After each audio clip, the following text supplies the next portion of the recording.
We have to be very honest about something. আমরা একটা fascist রেজিমকে উৎখাত করেছি। In itself it doesn't give you any promised land, যে এর মাধ্যমে যে আমরা কিছু করে ফেলবো, সেটা একটা কমপ্লিটলি ডিফারেন্ট থিং। আমাদের উপর থেকে একটা বোঝা চলে গেছে।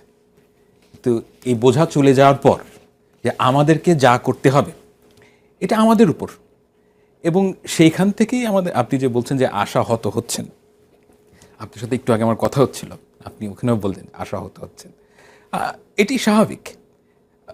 ব্যাপারটা হচ্ছে যে আমরা এখন রিয়ালিটিতে হিট করছি, এবং রিয়ালিটিতে হিট করলে সবার আগে দেখা যাবে যে আওয়ামী লীগ গত 15 বছরে যা করেছে এর কাফারা আমাদেরকে দিতে হবে, মানে এর থেকে কোনো মুক্তি নাই। এবং আমাদের আশাহত যাওয়ার জায়গাটা হচ্ছে কি এখানে, যে আমরা যখন বুঝতে পারবো যে তারা অ্যাকচুয়ালি কী করেছে এবং যেই অবস্থায় তারা পালিয়ে গেছে, সেই অবস্থাটা এখন আমাদের ডিল করতে হবে।